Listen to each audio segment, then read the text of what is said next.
Bom, pessoal, dando continuidade aqui com o provimento que regula o Sistema Integra Brasil no âmbito de Alagoas, da qual a Corregedoria regulamentou, provimento 8, de 2014, ele foi publicado inicialmente como provimento 4, mas por conta de um pequeno erro material, ele foi republicado com o número 8, mas o conteúdo é o mesmo.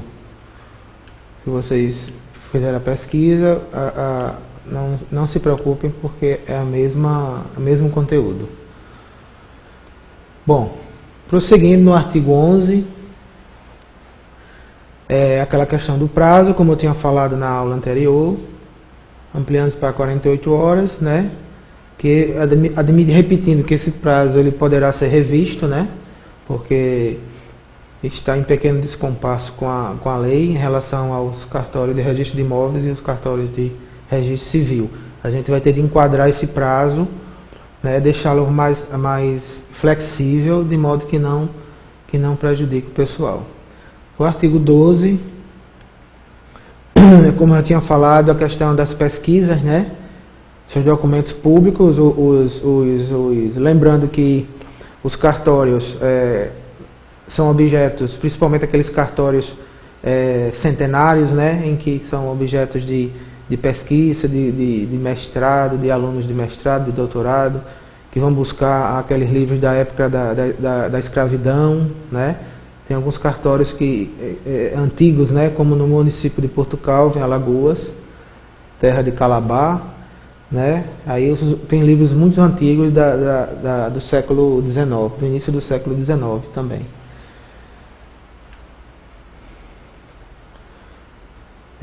O artigo 13, fala da rigorosidade nos prazos,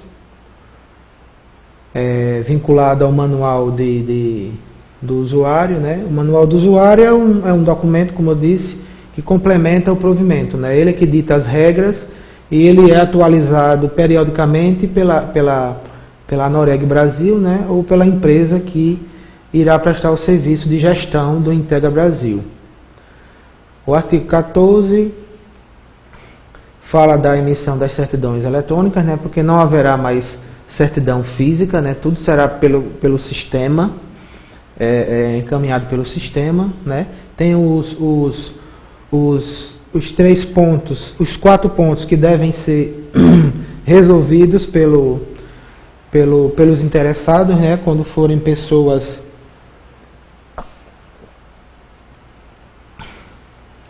físicas, que não sejam órgãos, que detenham a prerrogativa da gratuidade. Lembrando que quando se tratar de pessoa jurídica, as pessoas têm que estar filiadas à certificação digital, que é autorizada mediante aquele sistema do ICP, de chaves públicas, porque o sistema, a base vai ser nesse patamar. A questão do comprovante do pagamento dos emolumentos, ele tem que estar resolvido, salvo os casos de isenção legal. Como eu tinha dito na aula anterior, a Corregedoria também se preocupa com o pagamento dos emolumentos, porque isso é uma obrigação indisponível, quando se tratar de casos que não seja de isenção legal. E o artigo 15 agora trata da impossibilidade de ocorrendo dificuldade técnica, o sistema replicará automaticamente o comunicado, encaminhando a Corregedoria de Alagoas para a fiscalização e para que aquele pedido não fique represado e sem resposta para o interessado, O sistema replicará automaticamente a comunicação. O artigo 16 fala que os usuários zelarão pelo sigilo das informações. Aquela questão de a gente teve que ser bem enfático quanto a essa questão, porque esses sistemas eletrônicos eles são muito vulneráveis, para hackers, e a gente, apesar deles dizerem que esse sistema será periodicamente auditado e controlado e blindado, porque a princípio eles dizem que esse sistema Integra Brasil ele é um um sistema de índice. Por exemplo, eu quero saber, eu nasci em Maceió, estou morando no estado do Tocantins e quero uma segunda via do meu registro de nascimento. E estou em dúvida qual foi o cartório que emitiu esse registro meu de nascimento. Aí eu faço uma consulta nos 6 cartórios da capital, declino quais são os cartórios possíveis, né, os da capital, que eu nasci em Maceió, e o sistema e os 6 cartórios irão responder se sim ou se não. Se eu tenho uma certidão, o registro a lei assentado ou não. Se eu tiver o meu registro no primeiro registro civil, ele vai dizer que sim, porque ele disponibilizou aquela consulta de índices. Aí dizendo que sim, é quando eu vou, pago os emolumentos, apresento a comprovação dos emolumentos mediante um depósito bancário, porque nós não temos ainda no sistema um pagamento de eletrônico, né, de modo que ele pague, ele já acuse a quitação do serviço, e eles imediatamente emitem a certidão e termina o serviço, né, a conclusão do serviço. Artigo 17. As solicitações realizar-se-ão após a devida qualificação registrária e dependerá do depósito prévio. Aquilo que eu falei também no artigo 13 ou foi 14.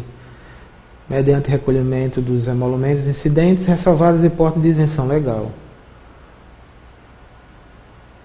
Porque aí a gente está se reportando ao sistema, né? Como ele se reportará em campo próprio no formulário eletrônico de solicitação. O artigo 18 trata mais uma vez das questões da isenção, aquilo que a gente conversou na aula anterior sobre as situações em que se enquadram como isenção dos emolumentos. Além dessas daí, essas situações não são exaurientes, pode existir casos que decorram de lei nova que enquadre em isenção. Lembrando a vocês o seguinte: a isenção em Alagoas, a princípio, ela é adstrita, ela é compensada a isenção para os cartórios de registro civil, conforme eu tinha dito que o FERC é que faz essa compensação, né? Como eu tinha dito nas primeiras aulas, o FERC do conteúdo arrecadado, ele destina 85% da receita bruta para extrair a compensação aos cartórios de registro civil e 15% é para o custeio do órgão, né? O custeio administrativo, o pagamento de funcionários, a compra de selo, né? Com a compra agora recentemente o FERC está comprando papel moeda, né? O ano passado nós tivemos grandes problemas em relação ao papel moeda, porque a Corregedoria Nacional fixou critérios do papel moeda, remetendo as obrigações e responsabilidades para a Casa da Moeda do Brasil, e infelizmente a Casa da Moeda, como é um órgão, como é uma autarquia federal, um órgão público federal, ela evidentemente encontrou dificuldades de atender a todos os cartórios no Brasil. Por quê? Porque um órgão público depende de licitação prévia para contratar os bens, né, e distribuir e disponibilizar para os cartórios, e na própria consulta que a gente fez, a própria Casa da Moeda ela se esquivou de qualquer responsabilidade por conta desse empecilho, dessa burocracia, né, pública de ter de submeter a regime de licitação para comprar. E o regime da licitação, ele depende de aprovação de projeto, daquela questão toda, né, de ter orçamento suficiente para atender aquela despesa, né, e além da morosidade do certame, que leva tempo, e isso não tem como a Casa da Moeda dar conta. Aqui em Alagoas, o FERC, junto com a Arpen, eles estão comprando papel moeda num custo bem baixo, né, pelo que a gente soube, Inclusive, recentemente agora vai ser lançado, né, o papel moeda, a questão do cerimonial, vai ter um cerimonial que vai ser mostrado esse novo papel moeda. Bom, no artigo 18, o rol das situações definidas em lei, né, as ordens judiciais que tutelem interesses de benefício da justiça gratuita ou provem na forma da lei de regência. Como eu estava dizendo antes, o que é compensado pelo FERC são os atos de registro civil. Os atos notariais, existe o selo de isento também, que é aquele selo cinza, que é aquele selo 1 que eu falei para vocês. O mesmo selo 1 que vale para o registro civil, vale para o cartório de notas. Só que no caso do registro civil, ele é compensado. E nos cartórios de notas não é compensado. Porque o FERC só remunera o registro civil, só patrocina o fomento do registro civil. Os cartórios de notas não são compensados, até porque o volume de isenção dos cartórios de registro civil é bem maior do que os de registro de imóveis, os de registro de imóveis e dos cartórios de notas. Então, as ordens judiciais que tutelam o interesse dos beneficiários da justiça gratuita, acompanhada de sentença ou despacho. Por quê? Porque na sentença, por exemplo, nós tivemos um caso lá em Alagoas que veio uma ordem judicial,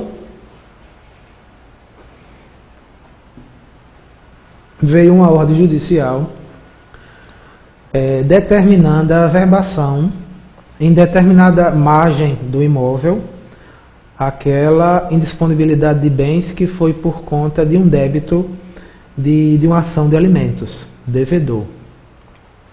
E a gente, ao observar o mandado, no mandado não vinha expresso que aquele beneficiado era ou não oriundo da justiça gratuita. Ou seja, ele era representado, ficou representado por um defensor público e que essa ordem não estava expressa no mandado. Então nós renovamos a solicitação, pedimos que ele apresentasse a sentença, e na sentença nós verificamos que foi deferida a justiça gratuita, ou seja, o magistrado deferiu, porém o cartório judicial, quando foi confeccionar o mandado, esqueceram de colocar que ele era oriundo da justiça gratuita. Aí, por conta da sentença, isso foi resolvido e nós pedimos ao cartório que fizesse sem a cobrança de emolumentos. Um outro caso também, em que também do Rio de Janeiro, em que vinha expressa a autorização no mandado e na sentença, e o cartório mesmo assim se resistia a cumprir a ordem. E o curioso é que nesse mandado estava expresso a situação: beneficiado da justiça gratuita com isenção de emolumentos. E são poucos os mandados ou as ordens judiciais que faz referência a emolumentos. 99% dos mandados que deferem justiça gratuita, eles só falam de isenção de custas. E lembrando que as custas é devida em processos judiciais. E os emolumentos é para os cartórios extrajudiciais. Então, quando for o caso de beneficiado que tenha isenção no processo, por estar representado por um defensor ou não, por estar representado por um defensor, deve vir expressa a ordem sobre a isenção de custas e emolumentos. Porque aí vai estender até o registro do título lá no cartório de registro. Esses dois aspectos vocês não tenham cuidado, porque eu já observei numa questão da Fundação Carlos Chagas, em que uma questão tratava sobre o mesmo fato de custas e emolumentos. E para quem não souber distinguir isso na hora, se atrapalha, e aos menos desavisados acha que custas é tudo, inclusive os emolumentos. E não é, são coisas diferentes. As custas remuneram os processos judiciais, os emolumentos remuneram os procedimentos extrajudiciais nos cartórios de notas ou de registro civil ou de imóveis. Então, o primeiro fala das ordens judiciais, né, acompanhada de sentença ou despacho. O 2, os beneficiários da justiça gratuita ou pobres na forma da lei, em caso de constatação em documento próprio firmado. O que é esse documento próprio firmado? É aquela declaração de quando o pobre ou que necessita de assistência jurídica do defensor, ele firma um documento declarando que passa por uma situação financeira que não pode solver o pagamento das custas processuais e eventualmente dos emolumentos. Então ele assina, e aquela assinatura que ele aceite vale como prova em desfavor dele, caso ele esteja faltando com a verdade naquele momento. Já houve casos em Alagoas que na justiça itinerante, né, quando o pessoal faz aqueles mutirões, mutirões de casamento, mutirões de julgamentos processuais, que algumas pessoas pulam porque ali o controle de quem é beneficiado ou não é muito mais complicado por causa do volume de pessoas e de processos que estão ali envolvidas, né? E muitas vezes as pessoas, aproveitando a ocasião, assinam os documentos dizendo que é beneficiado da justiça gratuita e um carro do ano parado na porta, né? E nós no Tribunal de Justiça já nos deparamos com algumas situações desse tipo, né? A gente reconhece, né, que os beneficiados da justiça gratuita, o documento próprio firmado pelo interessado, como eu disse, quando assistido por defensorias públicas, Ministério Público, órgãos da assistência social, e este último com situação reconhecida por autoridade judiciária. É quando o magistrado defere ou não a questão da isenção, né? Lembrando que essa isenção aqui, de que trata esse provimento e esse artigo, é para emolumentos. Apesar de ser genérica, mas ele fala no título lá do artigo 18, isenção de emolumentos. Não é isenção de custas. Isenção de custas é um outro procedimento com a outra regulamentação do tribunal que também o juiz defere ou não. Fica a critério do juiz, caso constate que a pessoa não tenha condições de fazer o pagamento. A Fazenda Pública, né, nas ações de execução fiscal, em Alagoas nós temos uma lei estadual que isenta a Fazenda Pública, né, nas ações de executivo fiscal, principalmente, né, tem uma disposição na lei estadual que diz exatamente que são isentos de emolumentos. Não, lembrando que nesse caso não é caso de imunidade recíproca. Não é isso. A imunidade recíproca ela é de ente público para ente público. Não é o caso que nós não estamos tratando de imunidade recíproca.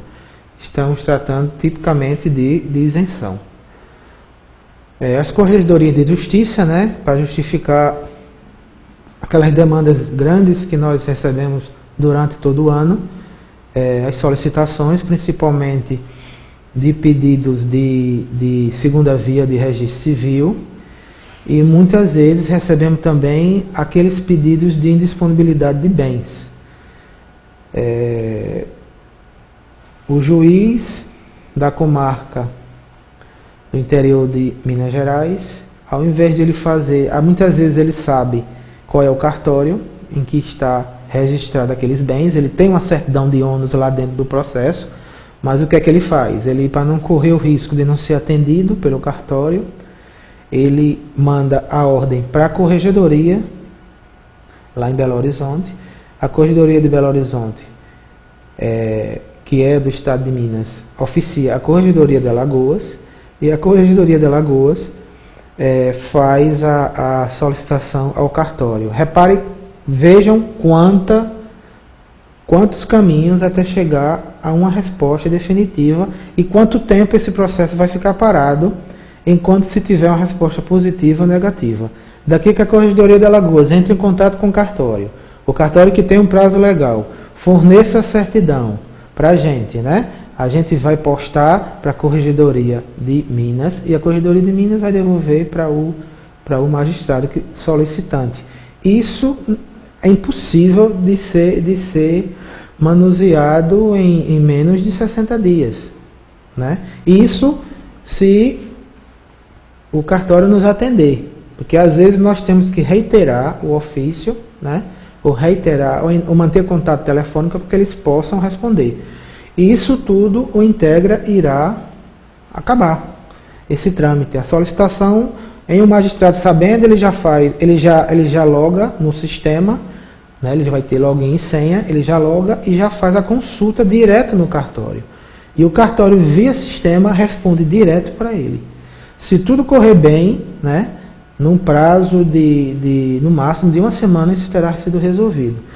Quando esse sistema estava funcionando em Sergipe, quando estava começando em Sergipe, o corregedor de lá, segundo os funcionários me relatam, ele fez uma consulta, ele logou e também teve a sorte do cartório estar também online. E fez uma consulta sobre a segunda via da certidão de casamento dele. E em 58 segundos, o cartório respondeu ao desembargador de Sergipe sobre a certidão de casamento dele. Quer dizer, deu tudo certo nesse teste, né? E os demais casos definidos em lei, que são as leis extravagantes, que prevêem isenção, por exemplo, para o INCRA, né? E para as pessoas jurídicas de direito público, que tenham isenção legal. Artigo 19. A utilização do Sistema Integra Brasil não é lei dos interessados do acompanhamento direto em face das serventias extrajudiciais acerca da idoneidade e legitimidade do título para a ciência da exigência caso formulada. Isso quer dizer que o sistema eletrônico ele não se sobrepõe ao livro físico que está lá no cartório, ao livro de folhas soltas, né?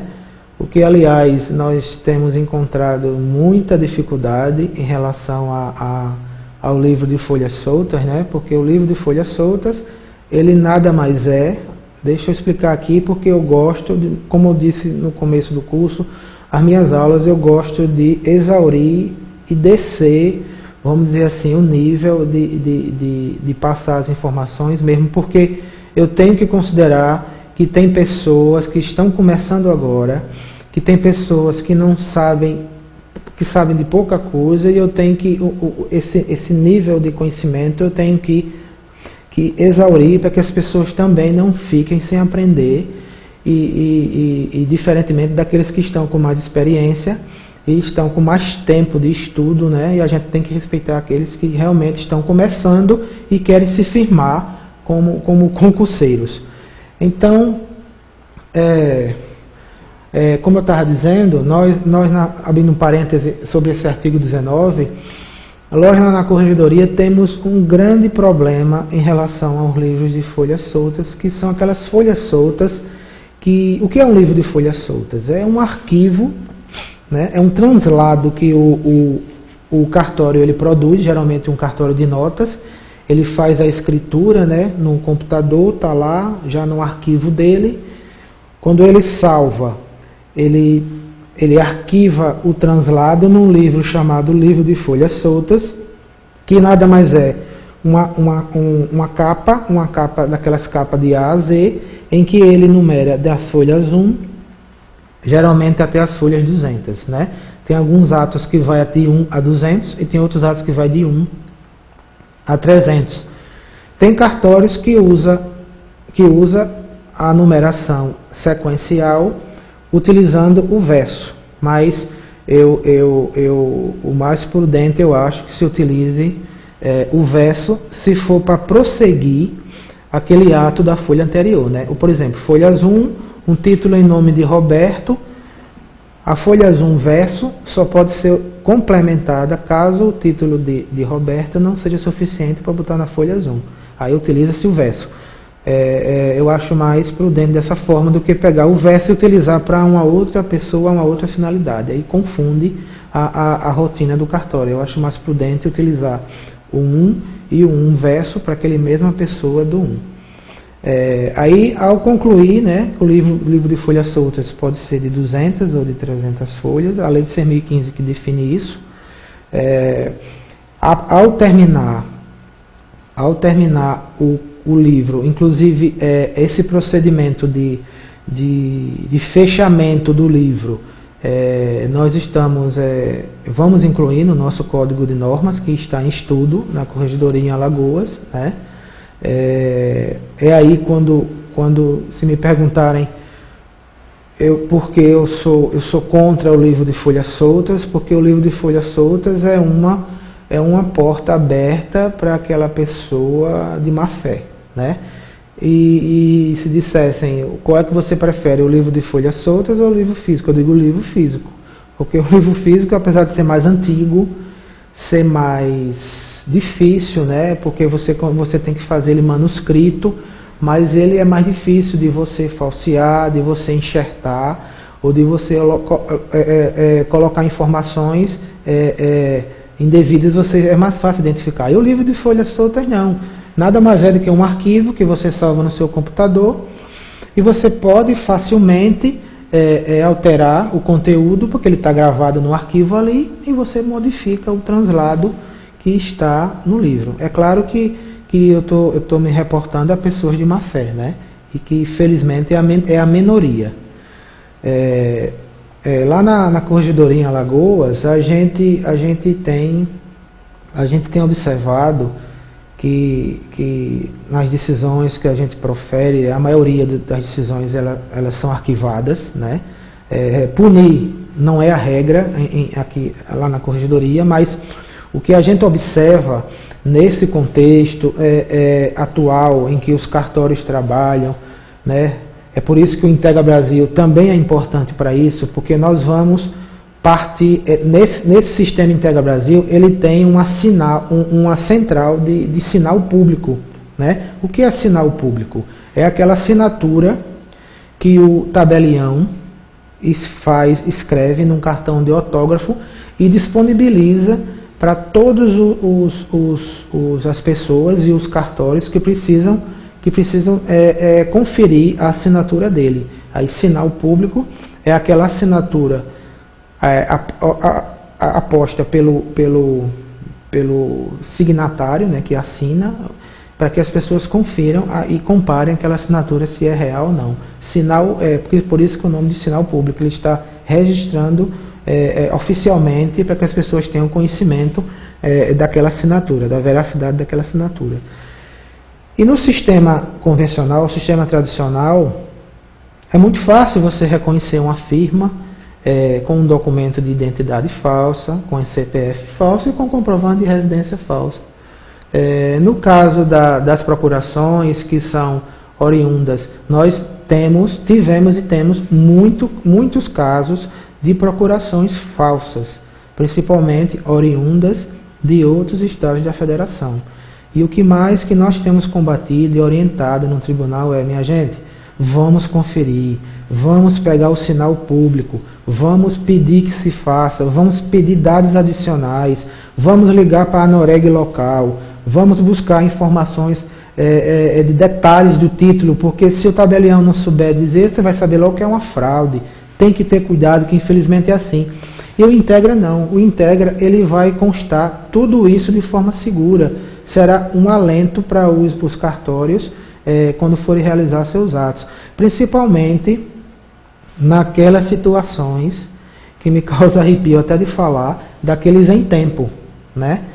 Aqueles em tempo utilizado em certas escrituras, em certas procurações, né? É inadmissível, sobretudo quando se coloca em livro de folhas soltas.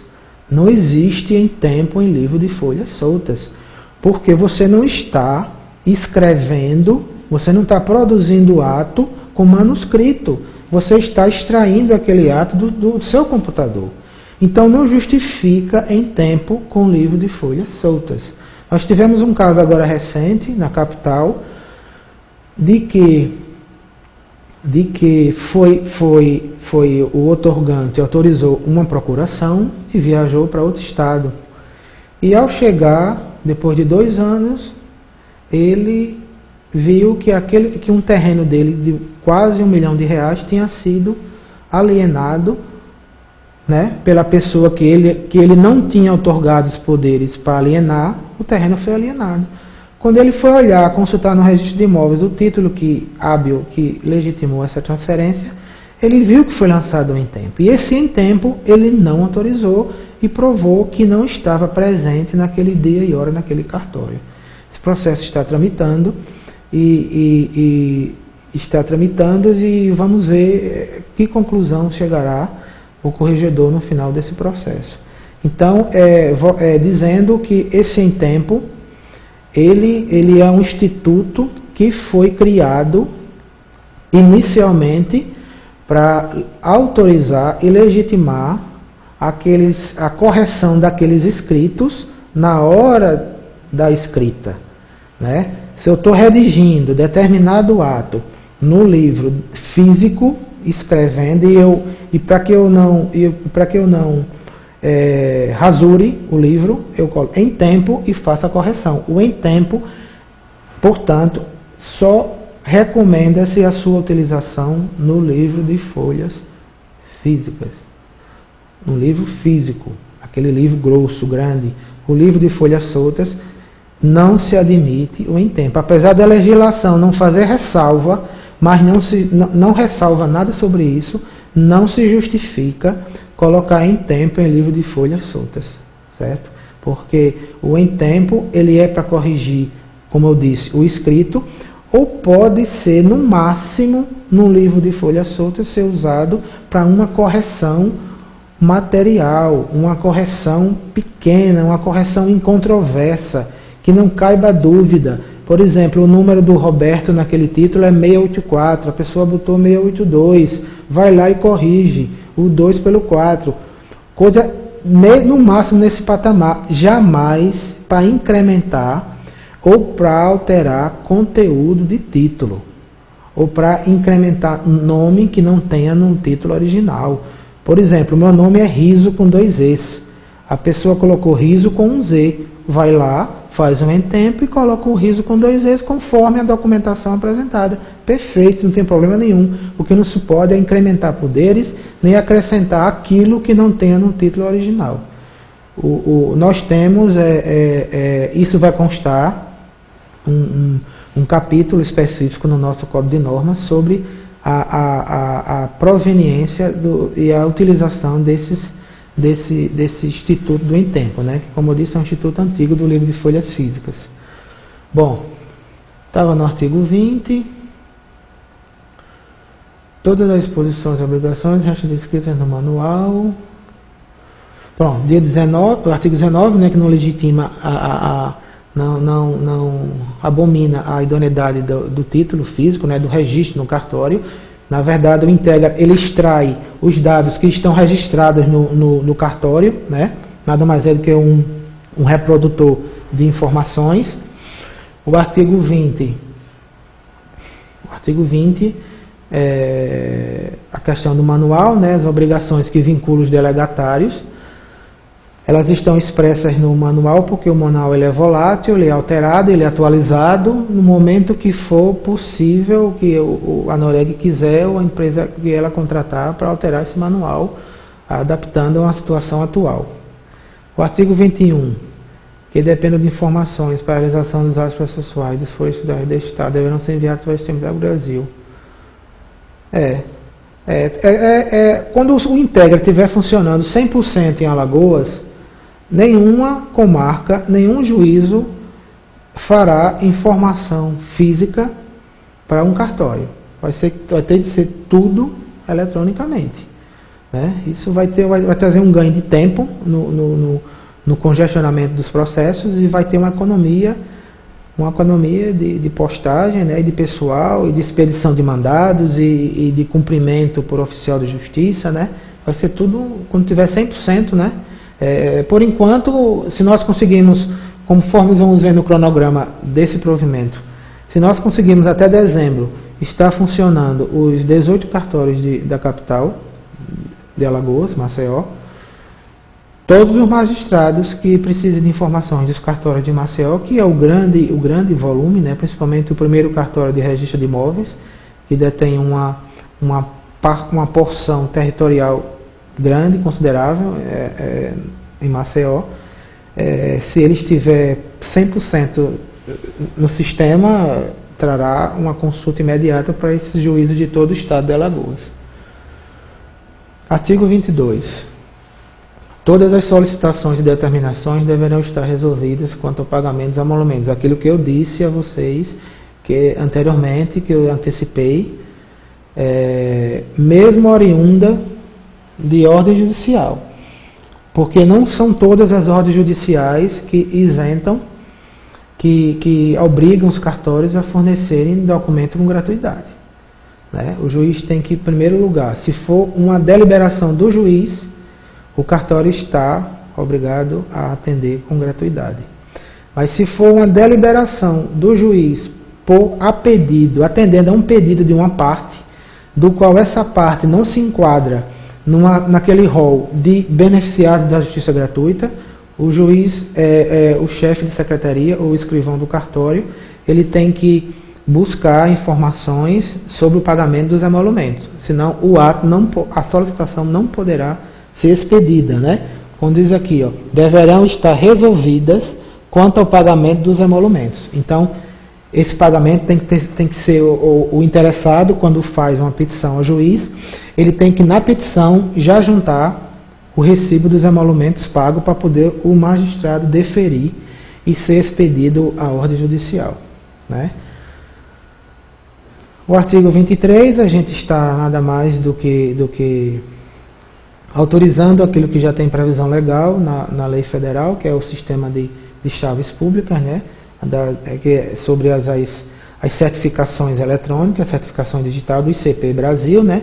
Aquelas unidades que são filiadas e autorizadas para se autorizar as certificações, as autoridades, né? Certificadoras. O artigo 24. Esse artigo 24 ele está sendo objeto de algumas consultas na corregedoria sobre a questão da confiança sumária, quebra de confiança sumária, né? Porque nesse artigo 24 nós só estamos dando prosseguimento a... Esse artigo 24 é muito controverso, porque quem lê ele pensa que nós estamos tratando o delegatário interino como uma pessoa qualquer. Não é por isso, não é assim. Considerar-se a quebra de confiança sumária os casos em que o delegatário interino incorrer em irregularidades relativas ao sistema Integra Brasil ou praticar qualquer ato em desacordo com o previsto na legislação pertinente, sujeitando a sua substituição imediata. Substituição imediata, minha gente, porque a gente tratou esse caso conforme a orientação da Corregedoria Nacional de Justiça, que orientou os corregedores a denominar o delegatário interino nessa substituição imediata por quebra de confiança. Mas isso não quer dizer que não será oportunizado para que ele se manifeste mediante o contraditório e ampla defesa. Em hipótese alguma, essa fase ela tem e deve existir. O que eu falo é que no caso de um delegatário provido, ele vai seguir um rito de um processo administrativo, que esse também é um processo administrativo. Também será um processo administrativo, mas que lá ele pode culminar até com a perda da delegação. E como eu já tinha dito, que nós entendemos que o interino ele não perde a delegação, Essa substituição, esse nome substituição imediata, ele é tratado como aquele delegatário interino que não conquistou a representação do cartório mediante um concurso. Foi um título precário que o presidente do tribunal concedeu a ele, até que se haja concurso e aquela serventia seja provida com um candidato que seja aprovado. Então, só está faltando nós darmos uma interpretação mais aberta sobre este artigo 24, de modo que o pessoal não fique com medo de acontecer alguma coisa sem que se tenha dado oportunidade ao contraditório e à ampla defesa. O artigo 25. Os casos não previstos neste provimento serão oportunamente regulamentados pela Corregedoria, no Manual do Usuário, conforme eu já falei, cabendo exclusivamente à Noreg BR ou pessoa jurídica por ela indicada, mediante aprovação expressa e prévia do órgão fiscalizador das respectivas alterações. Artigo 26, sobre a vigência do provimento, respeitando os prazos fixados no cronograma, no anexo único desse provimento. O anexo único, ele trata de um cronograma, né? Foi que começou com o workshop no final de abril. Em maio já está começando aí a capacitação, né? Com os cartórios. É interessante vocês olharem isso daí. Eu não sei se a Fundep pode tirar alguma coisa desse cronograma, que é só um cronograma. E esse cronograma a gente pode alterar ele, dependendo da conveniência do treinamento, né? A gente fez uma previsão de prazo para que tudo termine até o dia 3 de novembro, né? Até o dia 3 de novembro. De modo que no dia 15 de setembro, a previsão é que nós já estejamos fazendo correções e inspeções online, né? A gente está querendo que esse ano a gente não tenha de ir nos cartórios para fazer aquelas correções e inspeções, porque isso também nos causa muito constrangimento, né? Quando nós começamos a fazer as inspeções em 2011, nós tivemos a notícia que tem uma delegatária em Maceió, que ela se internou com pico de pressão por conta da tensão que ela estava por conta da inspeção que a gente ia fazer no outro dia. E isso a gente vem quebrando esse paradigma, graças a Deus, porque o intuito da Corregedoria não é só punir, é orientar, é fiscalizar orientando, não é fiscalizar punindo, é fiscalizar orientando também. E hoje, graças a Deus, estamos conseguindo, temos um bom relacionamento com os cartórios. Fizemos uma inspeção no interior, no município de Caraíbas, perto de Arapiraca, que o delegatário mal conseguia falar, de tão trêmula a voz dele, de nervoso, e a gente sente a tensão do outro lado, né? Mas isso nos dá constrangimento, nós ficamos constrangidos, que a gente não quer que ninguém sofra por uma inspeção, por uma correção, né, que nós estamos fazendo. Aquilo está sendo novidade, né? Em Alagoas, de 2011 para cá, não existia assim, com essa rotina, com essa sistemática de trabalho que se está dando agora, existia, é claro, mas não com esses critérios que a gente está implementando, né? A observação do cronograma, que inicialmente ele será apresentado para todos os cartórios da capital. Esse workshop foi realizado com todos os cartórios. No dia 28 foi para o pessoal do Judiciário e no dia 29 foi o pessoal do Extra. E valeu para todos os delegatários, mas esse cronograma aqui só está valendo para os cartórios da capital. Esperamos que até o final desse ano nós estaremos com esse sistema funcionando, que trará um grande benefício de economia, de celeridade e, sobretudo, de segurança dos atos cartorários. Nós temos muitos cartórios sendo vítimas de estelionatários, de pessoas com má índole, porque são pouquíssimos casos em que nós constatamos o dolo da pessoa, né? Mas na sua grande maioria, nós verificamos que os delegatários são induzidos por informações e por títulos falsos apresentados no cartório. Alguns imperceptíveis, quase que imperceptíveis, que nós temos de encaminhar para a perícia da polícia federal ou perícia da Polícia Estadual para poder comprovar a legitimidade e a idoneidade daquele documento. Vamos dar um pequeno intervalo para a gente voltar com a próxima questão, que é a apresentação desse slide, e até daqui a uns 2 minutinhos.